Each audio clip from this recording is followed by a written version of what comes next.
All right, guys, we were back from Boston. These are all the pickups. Well, except for one card. This one actually was a mail day. I brought it up to Boston, and this is a 64 stand-up Koufax in a 7.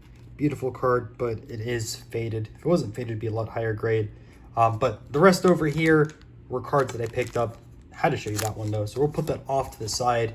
With that being said, let's go through what I purchased and or traded for. Now, the only raw card that I have left that I purchased was this triple. These were all 1983 rookie cards, top of my head, and all Hall of Famers. So you have Boggs, Sandberg, and also Gwynn. I couldn't find any other triples with all these guys on them. So I know a lot of 1980s or early 90s collectors would want this type of card. It's really, really cool. And, you know, unique autos, they tend to do well. Sometimes they're a little bit tougher sells, but I thought this was really, really unique. And I couldn't pass it up over there.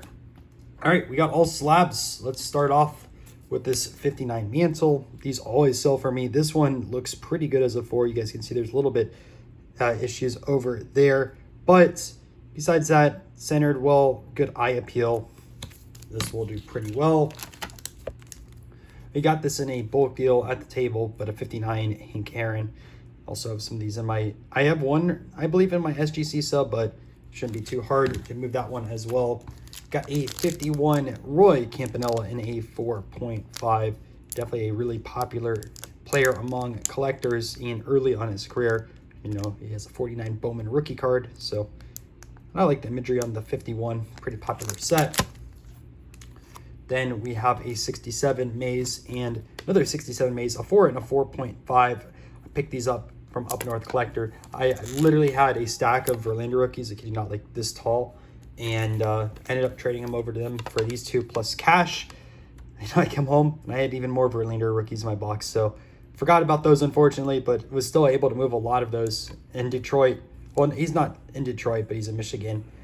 His stuff moves really easily at his shop. So win-win situation. I can move these Maze cards. He can move those Verlanders. And I gave him a little bit more room as well since he took on so many cards compared to 2 and a little bit of cash.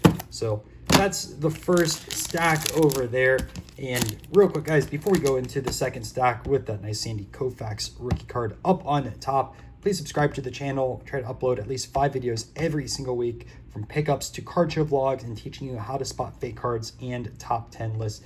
Absolutely free and helps out the YouTube algorithm. All right, Sandy Koufax rookie. It is a 1. There is a pinhole right over there, which makes it a 1, and there's a little bit of writing, but still it's centered pretty well, and it looks better than some of the other ones that have sold. Up next, we have an E90 Killer Hall of Famer. Saw this at the very end of the show, and I was like, I gotta grab this card. He had another card I'll show you right over here next. And it's like, yeah, gotta pick up my pre-war John McGraw E101. I actually know someone that's gonna try building out the set, so I'm going to end up trying to selling him my Eddie Collins and also my John McGraw now in a 2.5. And this is a good looking John McGraw card as well. You just don't see E101s all the time. And it's really, really good card to have in the inventory. This is a 1. I don't know if this is like a burn stain or what happened. I mean, if you guys look at it over here, it literally looks like someone burned this card at some point.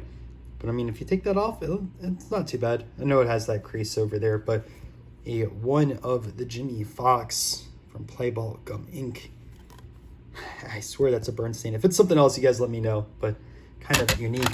And then we have a 1952 Bowman Yogi Berra in a 1, multiple creases. I mean, this is your standard 1 on that side of things, but Berra, always popular as well. So that is stack number 2. Let's get into that last final stack.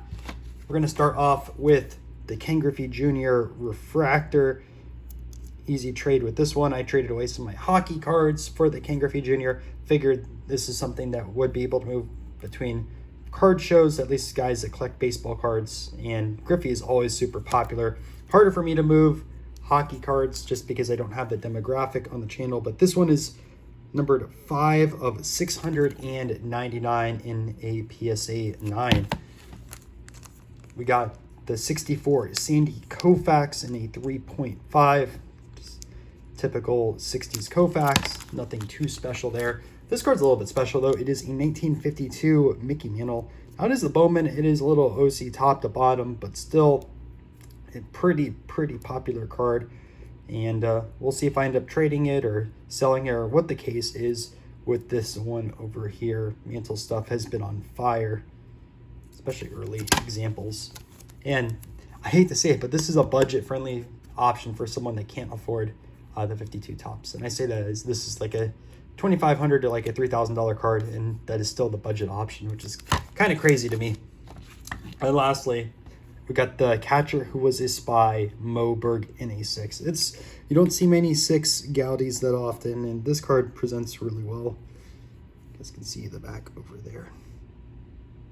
So those were the pickups. Really cool pickups between the Berg and also Mickey Mantle, and this was so unique. Speaking of unique cards, you see those back over there. Well, I'm about to upload a ComC mail day.